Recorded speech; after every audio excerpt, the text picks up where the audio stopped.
The huge space station floated in the darkness of space like a metal city. It was bigger than anything humans had ever built. The station was home to aliens from 12 different worlds. They came here to make deals, solve problems, and decide what happened in the galaxy. Kim Tae-ho stepped off the transport ship and looked around. The main hall of the station was enormous. The ceiling was so high he could barely see it. Strange lights hung in the air without any wires holding them up. The floor was made of something that looked like glass but felt solid under his feet. Everywhere he looked, there were aliens. Most of them were much taller than him. Some walked on two legs like humans but had blue skin and extra arms. Others looked like giant lizards that walked upright. A few looked like living crystals that moved and talked somehow. None of them looked friendly. Tae-ho carried a small bag with his belongings. He wore the simple blue uniform of Earth's diplomatic service. Compared to the fancy clothes and glowing devices the aliens wore, he looked very plain. An alien that looked like a tall blue person with 4 arms approached him. "You are the human," it said. The voice came from a small device around its neck that changed alien sounds into human words. "Yes. I am Kim Tae-ho, Earth's representative to the Galactic Council," Tae-ho said politely. The alien made a sound that might have been laughter. "Follow me. Try not to touch anything important." As they walked through the station, other aliens stopped to stare at Tae-ho. He heard them talking in their strange languages. Even without understanding the words, he could tell they were not saying nice things. A group of tall gray aliens with long necks pointed at him and made hissing sounds. One of them said something that made the others laugh. The translation device around Tae-ho's neck picked up a few words: dirt world and primitive. Tae-ho kept walking and tried not to show that their words hurt. He had known this job would be hard. Earth was the newest member of the Galactic Council. Humans had only learned to travel between stars 50 years ago. All the other species had been doing it for hundreds or thousands of years. The blue alien led him to a lift that moved them down many levels. "Your quarters," it said when they stopped. "Level 15, near the waste processing." The hallway smelled bad. The lights were dim and some of them flickered. Tae-ho could hear the sound of machines working behind the walls. The other representatives live on levels 1 through 10, Tae-ho said. "Yes. They are important species," the alien replied. "You are not." Tae-ho's room was small. It had a bed, a desk, and a tiny window. Through the window, he could see another part of the station floating nearby. This part looked different from the main station. It was covered in warning lights and had thick metal walls. "What is that building?" Tae-ho asked. The blue alien looked where he was pointing. Its 4 eyes widened slightly. "The beast sector. Do not ask about it. Do not go near it. If you are smart, you will forget it exists." After the alien left, Tae-ho sat on his bed and looked out the window. The beast sector was connected to the main station by a single tube. The tube had so many warning lights on it that it looked like a Christmas tree. Tae-ho unpacked his few belongings. He had pictures of his family back on Earth, some books, and his father's old watch. The watch did not work in space, but he kept it anyway to remember home. A soft sound came from his door. It slid open and a young human woman entered. She had short black hair and wore the same blue uniform as Tae-ho. "Sir, I am Yoon Hae-jin," she said in Korean. "I am your assistant." Tae-ho smiled. It was good to hear his own language. "Please just call me Tae-ho. We are the only 2 humans here. We should be friends." Hae-jin bowed slightly. "I have the schedule for tomorrow. Your first council meeting is at 0800 station time." She handed him a data pad. The screen showed a list of topics the council would discuss: mining rights in the outer systems, trade agreements between different species, defense spending for the galactic fleet. "Do they expect me to just sit and listen?" Tae-ho asked.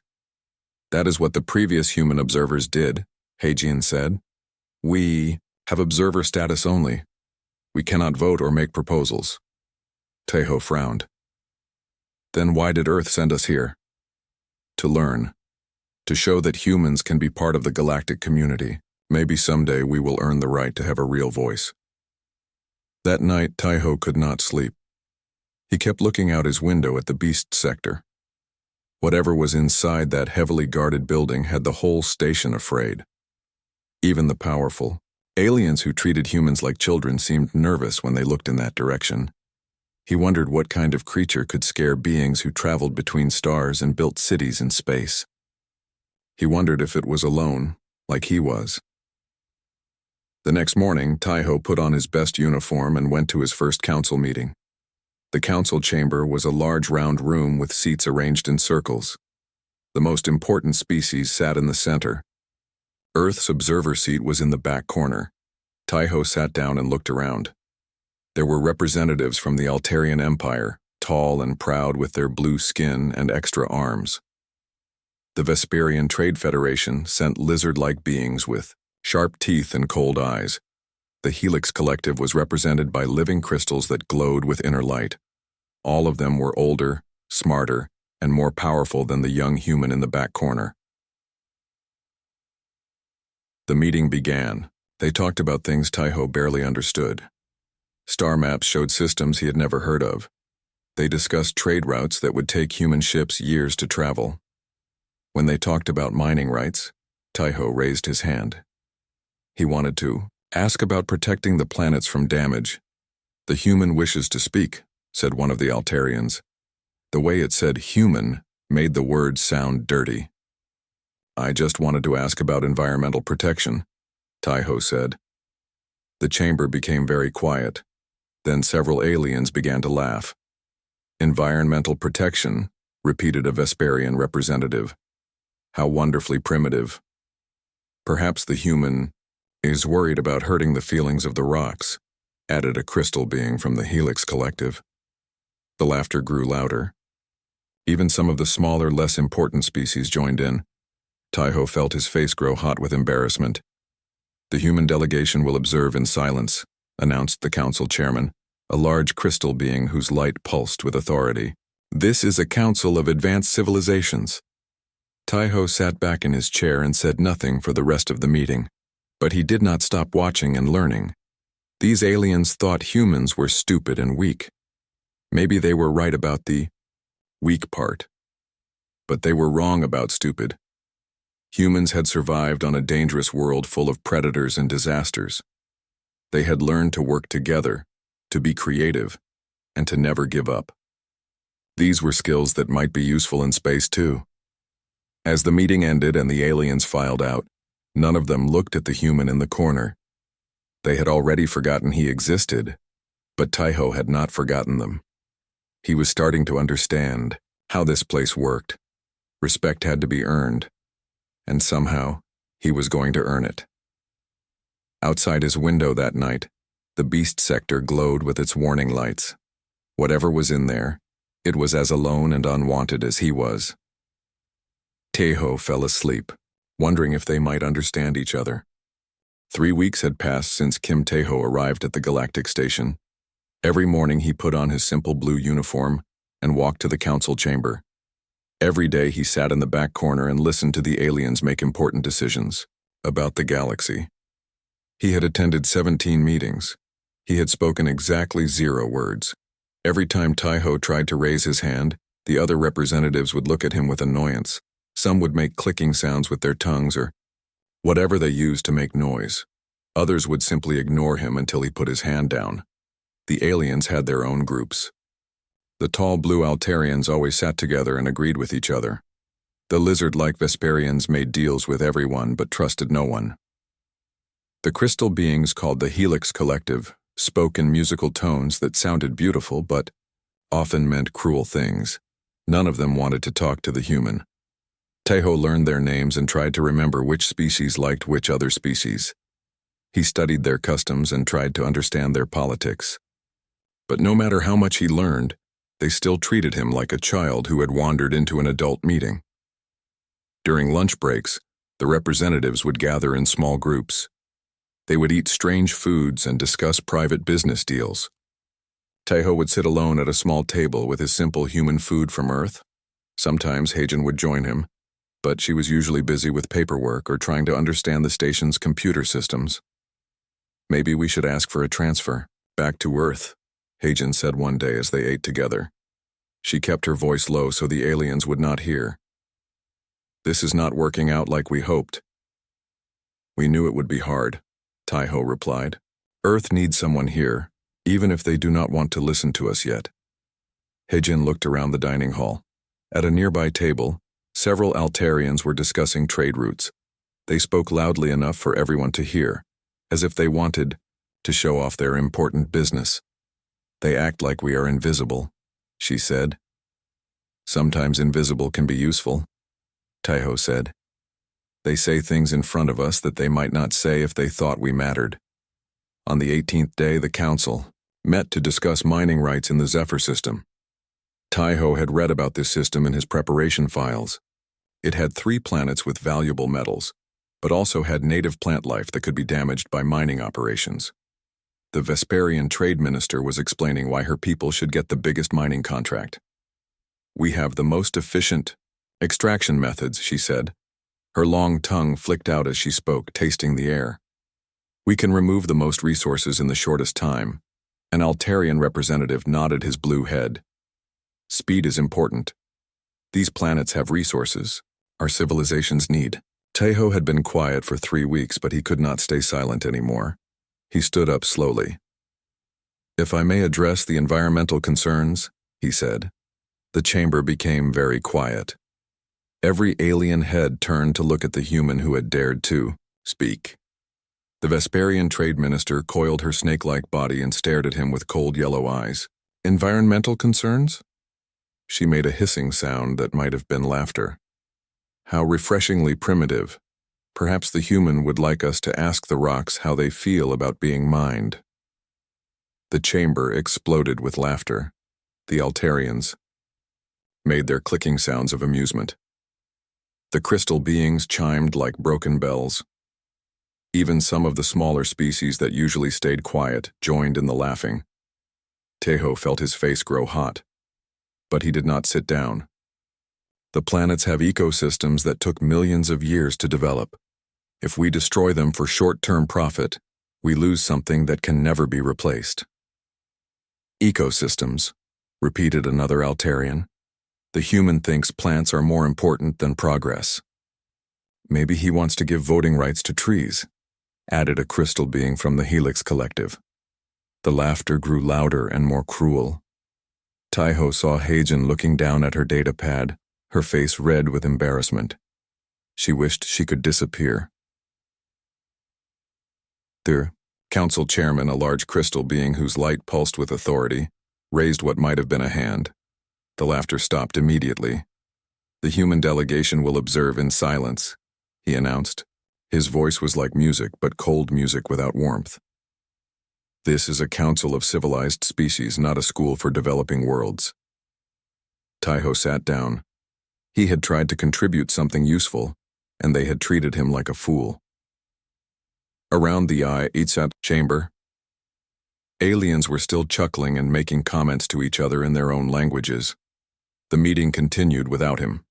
The Vesperians got their mining contract. The Altarians got trading rights.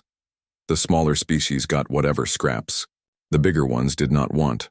Earth got nothing. That evening, Taiho found himself in the station's observation deck. It was one of the few places on the station where he felt peaceful. Through the large windows, he could see stars and distant galaxies. It reminded him that there was more to the universe than this one station full of aliens who hated him. Heijin found him there, carrying 2 cups of synthetic coffee. The coffee did not taste much like real coffee, but it was warm and familiar. Sir, she said quietly, maybe we should request a transfer back to Earth. This assignment is not working out, as we hoped. Taiho took the coffee and sipped the bitter liquid. Outside the window, a small ship was approaching the station. It looked like a supply vessel bringing food and equipment. We knew it would not be easy, Heijin, he said. Earth needs representation, here, even if they do not want to listen to us. But they will never listen, she said. We have been here 3 weeks and nothing has changed. They still treat us like we are stupid children. Maybe, Taiho said. Or maybe they just need time to see that we are not going anywhere. As they talked, The station's lights suddenly changed from normal white to flashing red. A loud alarm began to sound throughout the corridors. The sound was so loud and frightening that Taiho nearly dropped his coffee. An announcement echoed through the observation deck and every other part of the station. The voice was calm but urgent. Code Red, containment breach in Beast Sector. All personnel evacuate levels 15 through 20 immediately. This is not a drill. Heijin grabbed Taiho's arm. That is our level, she said. We need to get to the emergency pods right now. Through the observation deck windows, Taiho could see the Beast Sector. The warning lights that usually blinked slowly were now flashing rapidly. Security ships were moving away from the structure, not toward it. Whatever lived in that heavily guarded prison had gotten free, and it was heading toward the main station where thousands of beings lived and worked. The observation deck filled with aliens running toward the emergency exits. For the first time since he arrived, none of them were laughing at the human. They were all too scared to laugh at anyone. As Taiho and Heijin joined the crowd rushing toward safety, he wondered what kind of creature could make an entire space station full of powerful aliens run in terror. He was about to find out. The creature that broke free from the Beast Sector was like nothing in any alien database. It stood 12 feet tall on 4 powerful legs that ended in claws longer than human hands. Its body was covered in scales that changed color like a mood, ring shifting from silver to black to deep red as it moved. The most frightening thing about the beast was its eyes. It had 6 of them, arranged around its long skull so it could see in almost every direction at once. Right now, all 6 eyes glowed with anger and pain. The Galactic Council had found the creature on a dead planet at the edge of known space. The planet had once been home to millions of beings, but something terrible had happened there. Cities were destroyed. The air was poison. Nothing lived except this one creature, hiding in the ruins. They called it the Ravager, and it had been their prisoner for 6 months. During that time, it had killed 43 beings who tried to study it. 3 different species had sent their best scientists to understand the creature. All of those scientists were dead now. Now the Ravager stalked through the station's corridors, like a nightmare come to life. Its claws left deep scratches in the metal floors. When it roared, the sound was so loud, it made the walls shake. Security forces tried to stop it, but their weapons barely slowed the creature down. Plasma bolts that could melt through steel just made its scales glow brighter. Energy weapons that could stun a full-grown Altarian had no effect at all. All civilians to emergency pods, came the announcement over the station speakers. Military personnel maintain safe distance. Do not attempt direct engagement. Kim Taiho and Yoon Heijin ran with the crowd of panicking aliens toward the evacuation points.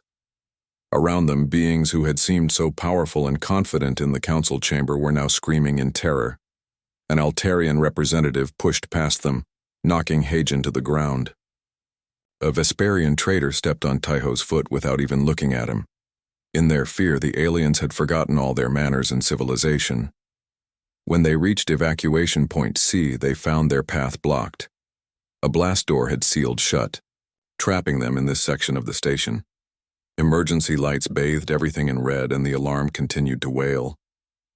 There, Heijin pointed to a maintenance shaft near the ceiling. We can reach the emergency pods through the service tunnels. They climbed up into the narrow tunnel and began crawling toward safety. The tunnel was hot and dark, filled with pipes and cables. Behind them, they could hear the Ravager's roars getting closer. As they crawled, Taiho heard something that made him stop moving. Below the creature's terrible roars, there was another sound. It was quieter, but once he noticed it, he could not ignore it. The creature was making sounds of pain. Not the rage of a predator hunting prey, but the cries of something that was hurt and scared and alone. Taiho had heard similar sounds before from injured animals back on Earth. Dogs that had been hit by cars. Cats that had been attacked by bigger animals. Heijin, he whispered. Go ahead to the pods. She turned around in the narrow tunnel. Sir, what are you doing? That creature is not just angry, he said. It is hurt, it is afraid. It killed 43 people, she said. Sir, we need to get to safety. Go to the pods. That is an order. Heijin stared at him for a moment. Then she shook her head and continued crawling toward the evacuation point. Taiho turned around and crawled back toward the sounds of destruction. When he reached a maintenance panel, he opened it and dropped down into the corridor below. The Ravager was only 50 feet away, searching through the wreckage of a security checkpoint. It had torn apart the metal barriers like they were made of paper. Broken weapons and pieces of armor were scattered across the floor. When the creature heard Taiho land behind it, all 6 eyes turned toward him. Up close, Taiho could see scars covering the beast's body. Some were fresh burns from energy weapons. Others were older, deeper marks that looked like surgical cuts. Someone had been hurting this creature for a long time. The Ravager approached him slowly, claws extended, ready to kill, but there was something in the way it moved that gave Taiho hope. The creature was being careful, watching for threats. It was not mindlessly violent. It was intelligent and scared. Taiho sat down on the floor, making himself as small and non-threatening as possible. He began to speak in Korean using the gentle voice he had once used to calm injured animals on his grandfather's farm. "Easy, friend," he said softly. "I know you are hurt. I know they have been cruel to you." The creature stopped walking toward him. One of its 6 eyes focused on Taiho while the others kept watching for danger. Its scales shifted from angry red to a cautious orange color. "I lost my home too," Taiho continued. "Not like you did, but I understand being alone among strangers who do not care about your pain." The Ravager tilted its massive head, listening to the human's voice. Its scales changed again, from orange to a deep blue color. None of the alien scientists had ever seen that color before. "I will not hurt you," Taiho said, extending one hand with the palm up. "And I will not let them hurt you anymore if I can help it." The creature took another step forward, then another. Its 6 eyes were all focused on the small human sitting on the floor. When the Ravager's nose touched Taiho's palm, something amazing happened. The beast's scales shifted to a warm golden color, and a low rumbling sound came from its throat. It was not a growl or a roar, but something almost like the purring of a giant cat. The creature lowered itself to the ground next to Taiho, its huge body curling around him like a protective wall. For the first time in 6 months, the Ravager felt safe. An hour later, security forces found them in the corridor. What they discovered went against everything they thought they knew about the most dangerous creature in the galaxy. Kim Taiho sat peacefully against the wall while the Ravager lay curled around him like a sleeping dog. The beast's scales glowed with soft golden light, and its breathing was slow and calm. When the security team tried to get closer, the creature opened all 6 eyes and growled softly. But it did not attack. It just positioned itself more protectively around the human and waited to see what they would do. "Do not move," the security captain said into his radio. "Get me the council chairman immediately, and someone find out everything we can about this human." Word spread through the station faster than the emergency alerts had. The primitive human that everyone had been mocking for 3 weeks had done something impossible. He had tamed the Ravager with nothing but kind words and gentle touches. In the council chamber, emergency meetings were being called. In the diplomatic quarters, representatives were asking their assistants to find out more about Earth and its people. And in a quiet corridor on level 15, Kim Taiho sat with his new friend and wondered how everything was about to change. The creature he was now calling Beko, which meant white tiger in Korean, purred softly and kept him warm while they waited for the station to decide what to do with them. For the first time since arriving at the galactic station, Taiho did not feel alone. News of what happened between Kim Taiho and the Ravager spread through the station like fire. Within 2 hours, every being on the station had heard the story. The primitive human who could not even speak properly in council meetings had somehow calmed the most dangerous creature in known space. The beast refused to go back to its prison cell. When security teams tried to lead it back to the beast sector, it would not move from Taiho's side. If anyone came too close, the creature's scales would shift to warning colors, and it would position itself between them and the human. Taiho had started calling the creature Baiko, which meant white tiger in his language. The name seemed to Wei calm the beast even more. When Taiho said Beko, the creature's scales would glow with warm golden light. The council faced a problem they had never dealt with before. They could not force the creature back into containment, but they also could not let it roam freely through the station. And somehow, the weak human they had been ignoring held the key to controlling their most dangerous prisoner. Chairman Mordak, the leader of the Helix Collective, called an emergency meeting. But this time, things were different. This time, they needed the human to attend. Counselor Kim, he said, using Taiho's title for the first time since he had arrived at the station. We must discuss the current situation with the specimen. Taiho walked into the council chamber with Baiko at his side. The huge creature had to duck its head to fit through the doorway. When it straightened up to its full 12-foot height, several representatives moved their chairs back nervously. Beko is not a specimen, Taiho said calmly, resting one hand on the creature's scaled flank. He is a thinking, feeling being who has been tortured and imprisoned. And his name is Beko. The chamber was quieter than it had ever been. No one was laughing at the human now. They were all watching the massive predator that stood beside him like a loyal guardian. Kelanara, the Vesperian trade minister, coiled her snake-like body nervously. The creature is dangerous, she said. It has killed dozens of our people. People who were torturing him, Taiho replied. People who treated him like an object to be studied rather than a living being with thoughts and feelings. The same way all of you have treated my species since we arrived here. Beko's scales shifted to deep gold, and he moved closer to Taiho. The creature could sense the protective tone in the human's voice, even if it did not understand the words. Vextar, an Altarian who had made many cruel jokes about humans, spoke, very carefully. What do you want us to do? I want you to stop hurting him, Taiho said. I want you to recognize that he is not your prisoner. He is a refugee from a dead world, just like I am a representative from a world you consider unimportant.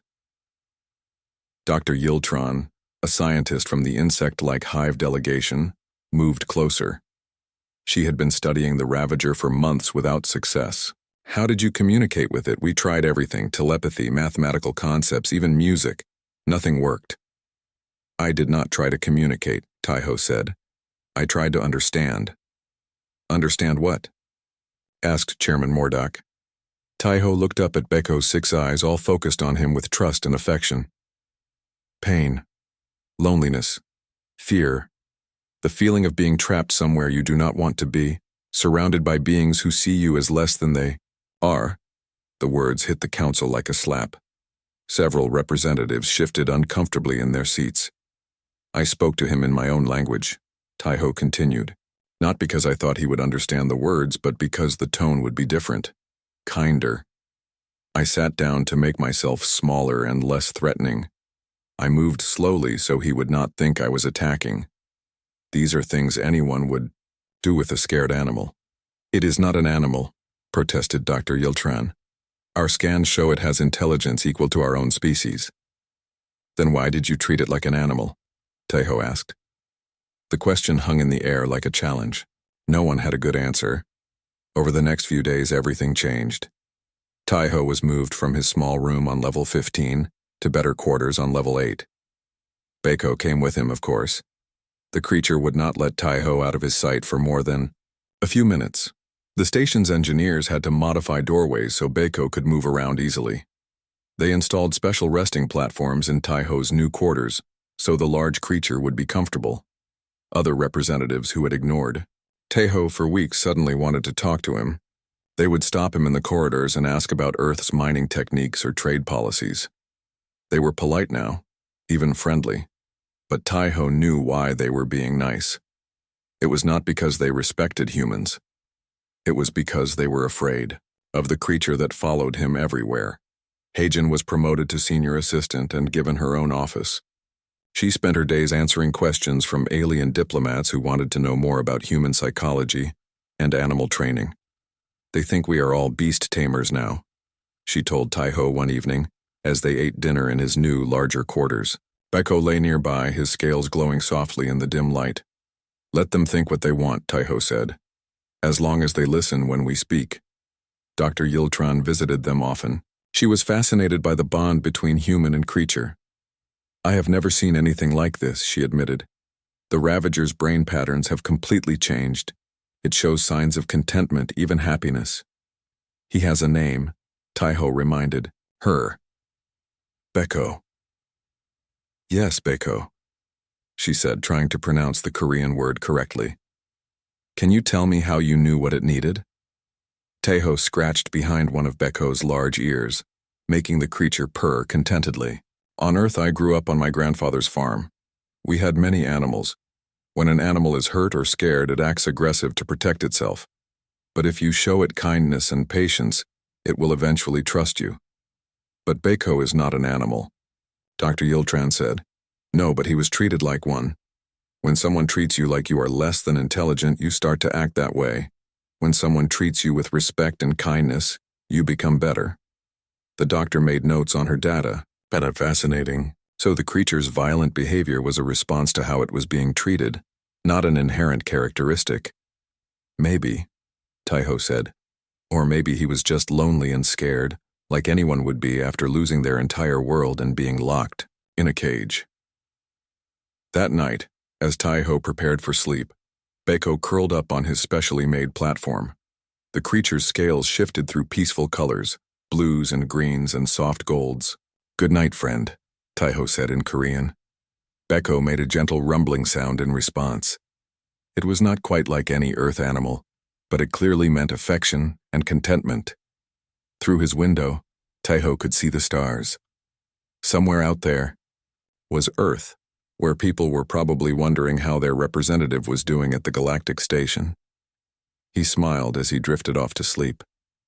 Tomorrow would bring new challenges, but for the first time since arriving here, he felt like he might actually be able to help his species earn the respect they deserved, and he would not be facing those challenges alone. Beside him, Beko dreamed of wide-open spaces and gentle voices speaking words of comfort in languages from across the galaxy. 2 months after Kim Taeho first met Beko, the galactic station had become a very different place. The human who had once sat silent in the back corner of council meetings now walked through the corridors with confidence. Alien representatives, who had once laughed at him, now nodded politely when they passed. The change was not just because of respect. It was because of fear. Beko never left Taiho's side.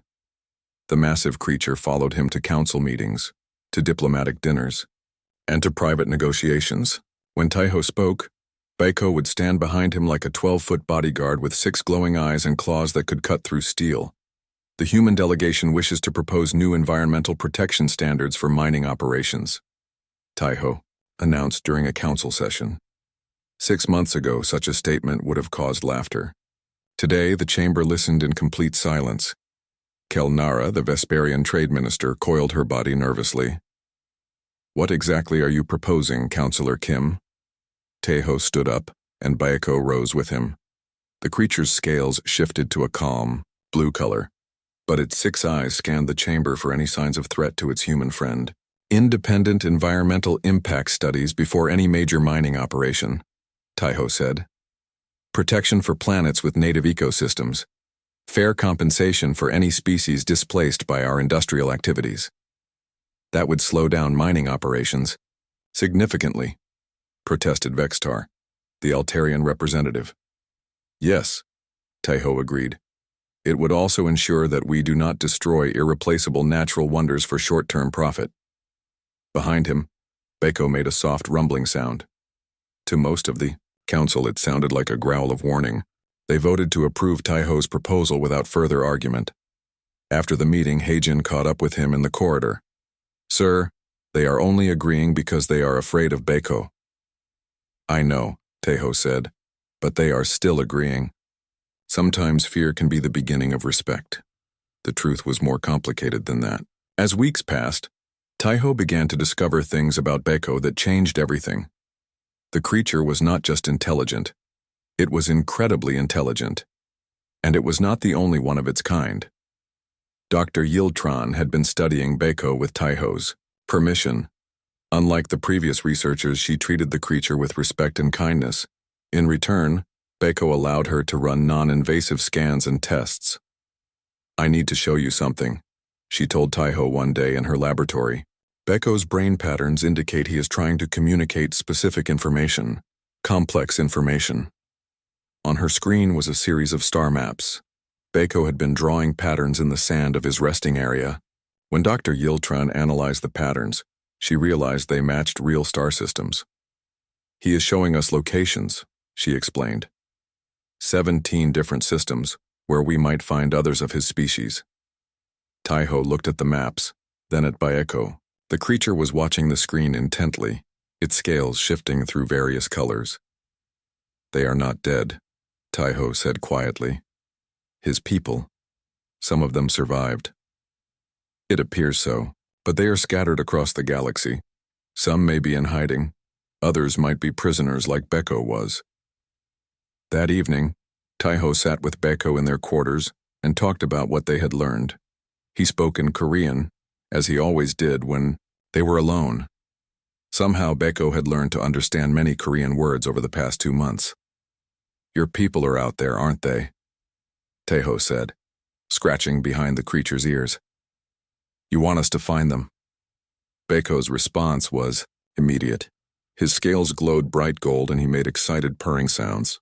Then he moved to his sand tray and began drawing more star maps with his claws.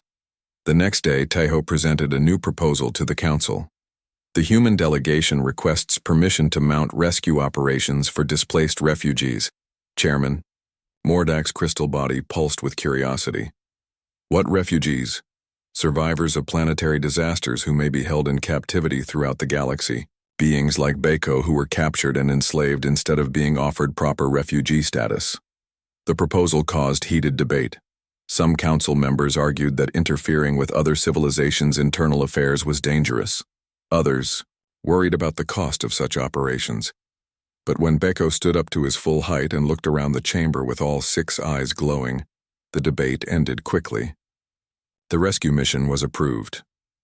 Over the next month, Earth's small fleet began visiting the star systems Beko had identified. What they found shocked the galaxy.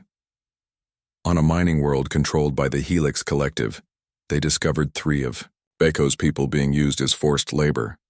Their intelligence and strength made them valuable workers, but they were treated as property, not people. In the Vesperian trade networks, 2 more of Beko's species were being used as gladiators in illegal fighting rings. They were kept drugged and controlled, forced to fight for the entertainment of wealthy aliens. Each rescue operation was successful, partly because Earth's small ships were underestimated, but mostly because Beko helped plan every mission. He knew how his people thought, how they would react, and how to calm them when they were found. As the rescued beings were brought to the station, something remarkable happened. They bonded with their rescuers the same way Beko had bonded with Taiho. Not all with humans, but with the people who had shown them the first kindness they had experienced in years. The hive scientist Dr. Yiltran found herself adopted by a female of Beko's species who she had helped treat for injuries. An Altarian engineer who had modified the rescue ships became the chosen companion of one of the former gladiators. It is not about species, Taiho realized during a council meeting 6 weeks later. Beko's people bond with those who show them genuine care and respect. They are looking for partners, not masters. By this time, the council chamber had changed dramatically. Taiho no longer sat in the back corner. He had been given a seat in the inner circle, next to the representatives of the most powerful civilizations. But more importantly, he was not alone. Beko sat beside him, along with 2 other members of his species who had chosen human companions. Dr. Yiltran attended meetings with her own bonded partner. Several other species had formed similar relationships with the rescued beings. "I propose that these beings be granted full citizenship in the Galactic Council," Taiho announced. "They are intelligent, peaceful when treated well, and have much to contribute to our civilization." "What would they be called?" asked Chairman Mordak. Taiho looked at Beko, who nodded his great head slowly. "They call themselves the Kitherian people, and Beko's full name is Prince Baek Taeyang of the Kitherian royal house." The revelation that Baiko was royalty among his people caused another stir in the council. But by now, the pattern was clear. The beings everyone had dismissed as primitive or dangerous were often the most valuable allies. Earth's status in the council had changed from observer to full voting member. The Catherian people were granted their own delegation, and Kim Tai-ho found himself appointed as the first ambassador for refugee affairs, a new position created to ensure no species would ever again face the dismissal and cruelty that humans and Catherians had endured. But the biggest change was in how the different species treated each other. The rescue missions had revealed that many civilizations had been hiding refugees or displaced persons. Some were being treated as slaves, others were simply being ignored. Perhaps, suggested Dr. Yiltran during one council session, we have been too quick to judge the value of other species based on their technology or military power. Perhaps, agreed Chairman Mordak. True strength comes from the ability to recognize worth in others, even when they appear different or weak. As the session ended, Tai-ho walked back to his quarters with Baiko at his side. Through the station's windows, he could see Earth ships returning from another successful rescue mission. Soon there would be more grateful beings finding new homes and new partnerships throughout the galaxy. It had taken only a few months to change everything, all because one human had chosen to see a frightened, lonely creature as a friend instead of a monster, and because one alien prince had chosen to trust the small, weak human who offered him kindness when everyone else offered only pain. 1 year after Kim Tai-ho first arrived at the Galactic Station, he stood in an office that overlooked the stars. The office was large and comfortable, with windows that showed the beauty of space. It was located on level 2 of the station, in the section reserved for the most important diplomatic representatives. Behind his desk hung the flags of 3 different groups: the blue and white flag of Earth, the golden banner of the Catherian Royal House, and the new multicolored flag of the Refugee Coalition, an alliance of 17 species that had been rescued from slavery or displacement. Baiko lay on a specially made platform near the windows, his scales showing the warm golden color that meant contentment. He was larger now, well-fed and healthy, but he had never lost his gentle nature or his loyalty to the human who had first shown him kindness. "Ambassador Kim," said Yun Hai-jin as she entered the office with a stack of reports. She wore the silver uniform of a senior diplomatic aide, a position that had been created specifically for her after her excellent work coordinating the refugee rescue missions. "The morning briefing," she said, setting the reports on his desk. 3 more successful rescue operations this week. We found 2 Catherian survivors on a mining station, and a group of small furry beings called the Valari, who were being used as servants by a wealthy Altarian family. Tai-ho picked up the first report and smiled. The Valari were no bigger than house cats, but they were incredibly intelligent. They had developed advanced mathematics and engineering despite having no hands to build tools with. "Any bonding yet?" he asked. "One of the Catherians has chosen Lieutenant Park from the rescue ship," Hagen reported, "and Dr. Yiltran is working with the Valari to help them recover from their trauma. She thinks they might be ready to choose companions within a few weeks." The bonding process had become well understood over the past year. Species that had been enslaved or mistreated developed deep loyalty to those who rescued them and treated them with genuine care. It was not magic or mind control. It was simply trust earned through kindness. A soft chime sounded, indicating someone was requesting entry. "Come in," Tai-ho called. Prince Baek Taeyang entered the office, followed by Dr. Yiltran and her bonded companion, a female Catherian named Sora. All the rescued Catherians had taken Korean names, honoring the human who had saved their prince and started the rescue efforts. "Ambassador," Prince Baek Taeyang said in carefully practiced Korean, "we have news from the exploration teams." The Catherian prince was slightly smaller than Baiko, but had similar coloring and the same 6 intelligent eyes. Unlike Baiko, who had been a prisoner for months, Taeyang had maintained more of his original personality and memories. "Good news, I hope," Tai-ho said. "Very good news," Dr. Yiltran replied, her insect-like features showing excitement. "We found the Catherian homeworld, or what is left of it." Tai-ho sat up straight. This was the discovery they had all been hoping for. Beko lifted his great head from his resting platform, scales shifting to bright gold. The planet was damaged by asteroid impacts, Taeyang explained, but it is not completely dead. There are survivors living in underground cities, thousands of them. They have been hiding for 50 years, added Dr. Yiltran. They thought they were the only ones left alive. When our ships arrived and they saw Prince Baiko through the communication screens, they cried with joy. Baiko made excited purring sounds and moved closer to Taiho. The big creature had been hoping for this news since the rescue missions began. How many survivors? Heijin asked. At least 12,000, Taeyang said. Maybe more in cities we have not found yet. And they want to join the Galactic Council? Taiho asked.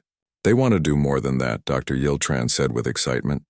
They want to form a permanent alliance with Earth and the other species in our refugee coalition. They are calling it the Friendship Compact. Over the next few months, the IT galaxy changed again. The Catherian survivors brought with them advanced technology and scientific knowledge. But more importantly, they brought a philosophy of cooperation that was spreading throughout civilized space. The idea was simple. Instead of judging other species by their military strength or economic power, civilizations would be valued for their ability to show kindness and form genuine partnerships. Species that had been considered weak or primitive were suddenly seen as valuable allies.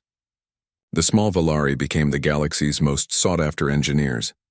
A group of plant-like beings called the Silvani, who had been dismissed as barely intelligent, turned out to be master agriculturalists who could grow food on worlds everyone else considered barren. The Altarians and Vesperians, who had once dominated the council through size and economic power, found themselves having to learn new ways of diplomating. They could no longer simply intimidate smaller species into agreement. Now they had to earn respect through fair dealing and genuine cooperation. It is remarkable, Chairman Mordak said during a council session 6 months later. In just 2 years we have expanded from 12 member species to 37, and conflicts between civilizations have decreased by 60%. Perhaps, suggested Taiho, beings are naturally cooperative when they are not afraid of being enslaved or dismissed. The council chamber had been expanded to accommodate all the new members. Representatives sat in mixed groups rather than clustering by species. Humans sat next to crystalline helix beings. Catherians rested beside insectoid hive delegates. The small Valari had special platforms that let them participate at eye level with much larger species. But the most important change was in the laws of galactic civilization. The Refugee Protection Act made it illegal to enslave or mistreat displaced persons. The Friendship Compact created legal frameworks for interspecies bonding and partnership. The cultural preservation laws protected the rights of smaller civilizations to maintain their traditions and languages. On the 2nd anniversary of his arrival at the station, Taiho hosted a celebration in the main assembly hall. Representatives from dozens of species attended, along with their bonded companions and rescued refugees who had found new homes. Baiko, now officially recognized as Crown Prince Baek Taeyang of the Catherian people and co-ambassador for refugee affairs, wore a golden collar that marked his diplomatic status. He had grown even larger over the past year, but he still preferred to curl up near Taiho like an enormous scaly dog. 2 years ago, Taiho said to the assembled crowd, I came here as the representative of a species that nobody respected. I sat in the back corner of council meetings and nobody listened when I spoke.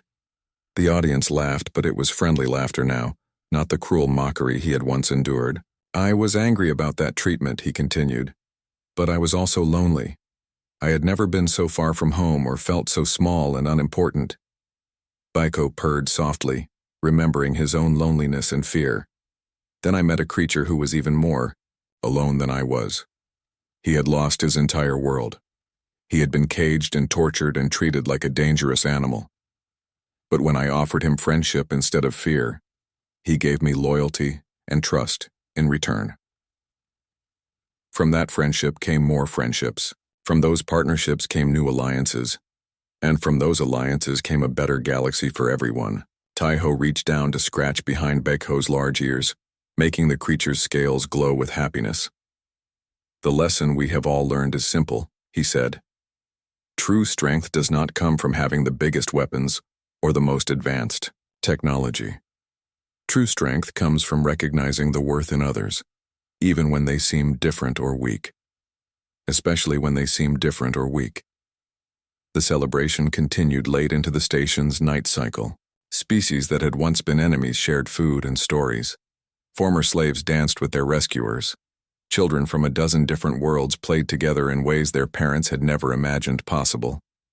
As the party wound down, Taiho found himself back in his office, looking out at the stars. Heijin joined him carrying 2 cups of real coffee that had been imported from Earth. "Do you ever miss the old days?" she asked. "When things were simpler?" "You mean when we were ignored and dismissed?" Taiho replied with a smile. "Not really. I mean when it was just humans trying to find their place in the galaxy." Taiho sipped his coffee and thought about the question. Through his office windows, he could see ships from dozens of different civilizations docked at the station. Earth ships worked alongside Catherian vessels and Hive exploration craft. "We did find our place," he said finally. "We just found it, in a different way than we expected." Beko stretched and made a contented sound. His scales showed the deep blue color that meant he was thinking about home and family. "Besides," Taiho added, "we are still just humans trying to find our place in the galaxy. We just have a lot more friends to help us now." Outside his window, the stars shone with the same light they always had, but now they illuminated a galaxy where friendship mattered more than fear, where the smallest voice could change the course of civilization, and where a lonely human and a frightened alien prince had proven that sometimes the most powerful force in the universe is simply treating others with kindness. In the end, they had both found exactly what they were looking for: respect, recognition, and proof that worth is not measured by size or strength, but by the courage to see the good in others when everyone